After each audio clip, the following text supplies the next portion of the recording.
इमाम हुसैन की जो जंग थी और इमाम हुसैन का जो यजीद से इख्तलाफ था वो ना हुकूमत की बुनियाद पर था, ना तख्त की बुनियाद पर था, ना माल की बुनियाद पर था, ना दौलत की बुनियाद पर था, ना लेन देन की बुनियाद पर था, न जाहो हशमत के लिए था, ना नामो नमूद के लिए था। इमाम पाक का जो इख्तलाफ यजीद से था वो सिर्फ शरीयत के लिए था। यजीद ने शरीयत के अंदर वो ढील पैदा कर दी थी, शरीयत के अंदर वो खामियां और वो टेढ़ापन पैदा करने की कोशिश कर रहा था कि शरीयत में जिन चीज़ों से कोई ताल्लुक नहीं होना चाहिए था उन चीज़ों को वो शामिल करने की कोशिश कर रहा था। जैसे यजीद के यहाँ खुलेआम शराब के दौर चलते थे, अपने आप को खलीफा कहलवाता था। यजीद के यहाँ नाच गाने की महफिलें चलती थी। यजीद के यहाँ जानवरों को लड़ाकर खेल कूद किए जाते थे। यजीद के यहाँ नाच गाने तमाशे आम तरीके से थे।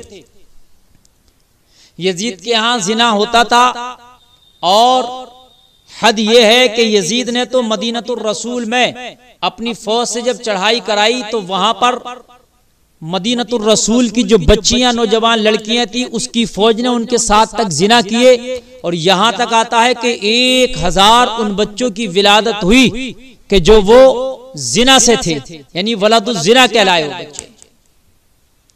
तो इख्तिलाफ था शरीयत के मामले में इमाम हुसैन का, और वही चीज हम अपने अंदर ले आए और हुसैनी होने का आलम बुलंद करें और हम अपने आप को हुसैनी बताएं कि हम हुसैनी हैं, लेकिन खेल हमारे अंदर है, कूद हमारे अंदर है, बेपर्दगी हमारे अंदर है, शराब हमारे अंदर है, जिना हमारे अंदर है, ढोल तमाशे हमारे अंदर हैं, बाजे गाजे हमारे अंदर हैं,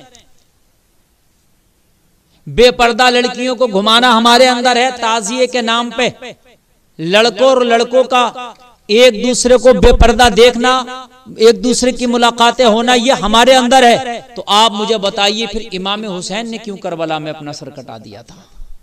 इमाम हुसैन को क्या जरूरत पड़ी थी कि यजीद की मुखालफत करने लग गए थे?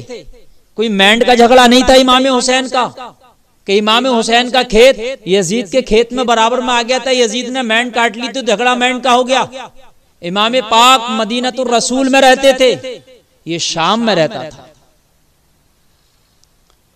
यजीद और इमाम पाक की बहुत दूरियां थी, मुल्कों का फासला था, लेकिन मामला जमीन जायदाद का नहीं था, प्रॉपर्टी और मैंड का नहीं था।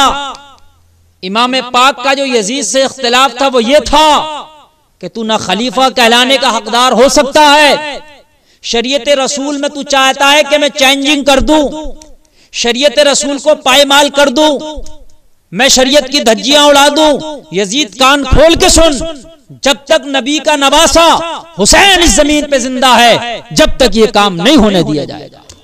और हुसैन पाक ने ये काम नहीं होने दिया। सर कटाए, गर्दनें कटाई, कुनबा दिया, कबीला दिया, खानदान दिया, हद ये कि खुद अपना सर दिया और सर देते हुए सजदे में सर दे के दिखाया और जमाने को बता दिया, ओ खुराफाते करने वालों, आने वाले जमाने में हुसैन के नाम पे खुराफाते ना करना, अगर करना है तो हुसैन के नाम पे नमाजों की हिफाजत करना। ये चीज नहीं है।